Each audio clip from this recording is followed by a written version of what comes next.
Hello student, we today we continue the chapter water, a precious resource.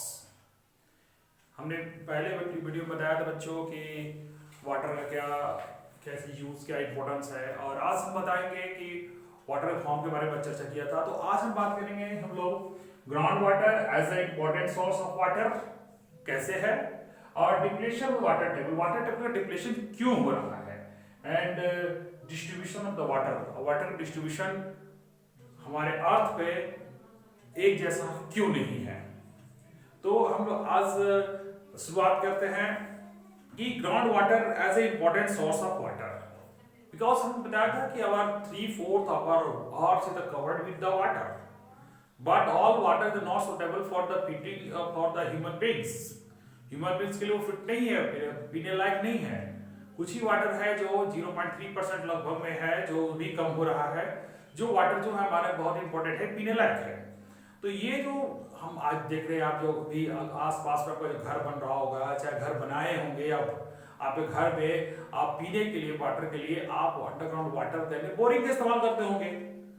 तो boring जो है वो underground water की वजह से है। अंडरग्राउंड वाटर में क्या होगा, और अंडरग्राउंड वाटर जमीन के अंदर जो पानी है उसी को हम लोग क्या करते हैं, यूज कर रहे हैं वो और मतलब यूज कर रहे हैं, और जिसका फायदा भी नहीं कर रहे। आज जो आप पानी घर में यूज कर रहे हैं वो अंडरग्राउंड वाटर है। मैक्सिमम घरों में यहाँ पे देखता हूँ, ज्यादातर आपके घरों में ज्यादातर अंडरग्राउंड वाटर का इस्तेमाल किया जाता है। लेकिन रेगुलर बेसिस पर, ठीक है, वो हम अभी बताएंगे क्यों कम होता है, लेकिन ये इंपॉर्टेंट है। हर जगह खेती बाड़ी के लिए भी लोग क्या करते हैं, बोरिंग करवाते हैं और उसी के से इस्तेमाल करके खेती बाड़ी करते हैं। यानी दैट इज सो बहुत इंपॉर्टेंट फैक्टर है आपका water table, sorry underground water हमारे खेती के लिए, पीने के लिए, यानी सब चीजों के लिए, हमारे बहुत से अदर एक्टिविटी के लिए। कुछ जगह तो फैक्ट्रियां भी वाटर अंडरग्राउंड वाटर के पर डिपेंड हो जाती है। लेकिन तो आखिर इस पे कौन सा फैक्टर और सब होता है वो मैं बताना चाहूंगा। तो पहले सबसे पहले वाटर टेबल की बात करूंगा। तो वाटर टेबल जो होता है, यानी कहने का मतलब देखिए इसमें बहुत अच्छा से लिखा हुआ भी है, a space between the particles of soil and gap between the rocks filled with water, or the upper limit of this layer is called water table।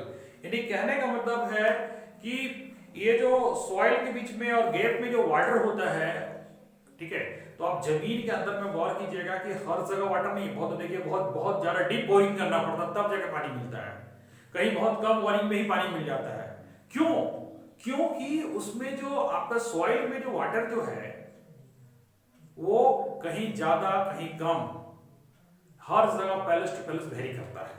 इसलिए देखिएगा गांव देहातों में क्या होता है कि बहुत कम दूरी में ही वो पानी मिल जाएगा, लेकिन शहरों में बहुत डीप करना पड़ता है लोगों को, तब जाके पानी मिलता है। क्योंकि उसका रिजल्ट होता है कि वाटर का जो टेबल का जो लेयर है वो कहीं कहीं डाउन है। यानी वाटर टेबल जहां तक वो पानी वो क्या कहते हैं होता है सॉइल में, वो कहीं ज्यादा कहीं बेसी, उसका रीजंस बहुत सारे हैं। पहले होता है स्वीपिंग, यानी सबसे पहले बात होता है इन्फिल्ट्रेशन ऑफ द वाटर। जब बरसात के दिनों में बारिश होती है, in the during the rainy season when the heavy water they infiltrated into the soil, by this the water table charge, तब वो वाटर टेबल चार्ज होता है। But in the case of the town no space for the sweeping, वो कहीं space जगह छोड़े नहीं है। शहर में हर जगह घर, रोड, फैक्ट्री सब जगह बना डाले हैं, तो पानी स्वेप करेगा कहाँ? जब पानी इन्फिल्ट्रेट नहीं करेगा तो वाटर टेबल तो ऑटोमेटिक करना है। इसी वजह से क्या होता है कि वाटर टेबल आपका गांव में क्या खुला खेत है, खेत में बारिश हुई तो पानी वो अंदर जमीन में गया, तो स्वेप वो इन्फ्लेट गया तो आपको पानी मिलेगा, वो वहां वाटर टेबल बहुत जल्द नजदीक होगा। लेकिन गांव में, शहरों में एकदम पूरा जगह हर जगह सीमेंटेड कर दिए हैं और रोड बना दिए, तो फिर कहां से वाटर पानी स्वेप करेगा? जब स्वेप नहीं करेगा तो फिर वाटर टेबल की डाउन नीचे जाएगा ही। उस पर देखिए फिर देखिए इसमें बहुत अच्छा फिगर में दिखाया गया है। देखिए ये जो पत्थरों के बीच में जो पानी मिल जाता है उसको हम लोग एक फायर भी कहते हैं, ठीक है। ये एक्चुअली में देखिए कि जैसे कि आपका नदी है, तो सभी पानी धीरे धीरे उसका एक लेयर से, मतलब पानी जो है आपको एक लेयर से ही स्वेप करेगा, ठीक है। इसी को वाटर टेबल का देखिए फिक्स जो आपका जो नदी का लेवल है उसी से वो धीरे धीरे क्या करता है, वो स्वेप भी करता है, ठीक है। और स्वेप करके वो एक बना देता है वाटर टेबल, और इसी को हम लोग क्या कहते हैं, बोरिंग करके पानी को यूज करते हैं। लेकिन अभी के समय में क्या हो रहा है कि धीरे धीरे day by day the water tables of the many palaces are the down, some the metropolis city तो बहुत ही बुरा स्थिति में है। जैसे कि दिल्ली की बात कर ले, मुंबई की बात करें तो वहां तो बहुत ही, यानी कुछ दिनों पर ऐसा ना हो कि वहां सरकार को कहना पड़े कि जीरो वाटर है वहां पर, यानी कि वहां पर वाटर की अवेलेबिलिटी एकदम जीरो हो जाएगी अंडरग्राउंड वाटर का, क्योंकि आपका भी एक बोरिंग करने का लिमिटेशन, उससे ज्यादा लिमिट नहीं कर सकते हैं, ठीक है। तो इसका कारण क्या है, तो पहले होता है सबसे बड़ा कारण increase the population, increase the industry और एग्रीकल्चरल एक्टिविटी। तो पहला इंक्रीज द पॉपुलेशन जानू करते हैं, when day by day the populations of our country increase, in the comparisons of the water availability is not increase, or they are the need for the more water when the population is increase। और जनसंख्या बार ज्यादा जनसंख्या बढ़ेगी तो पानी की demand बढ़ेगी, और पानी आपका लिमिट है तो ऑटोमेटिकली है कि उसमें हम ज्यादा बोरिंग करेंगे तो उसका जो ज्यादा पानी को निकालेंगे तो एक समय ऐसा आएगा कि उसका वाटर टेबल गिर जाएगा। ये हो गई पहला रीजन। दूसरा, इंक्रीज द इंडस्ट्री अगर इंक्रीज करेगा with some industry they use the more हंग amount of the water, they use the more ground water, और इसके चलते क्या होता है कि the layer of the water table become very go down to down, बहुत नीचे चला जा रहा है। इसके चलते क्या है कि वाटर टेबल इफेक्टेड हो रहा है। तीसरा रीजन है agriculture activity.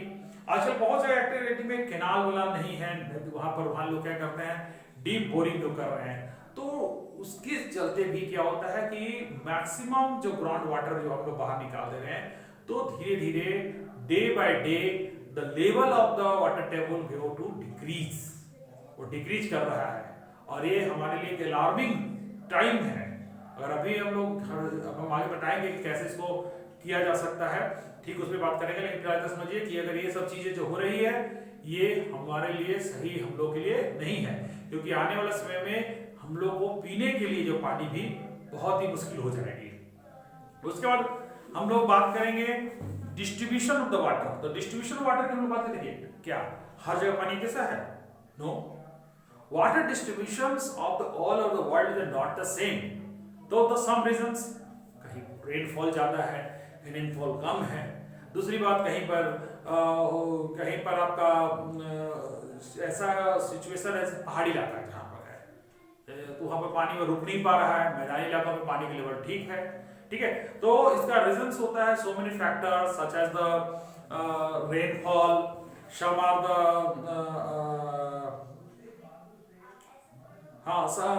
some geographical reasons also responsible for the uneven distribution of the water।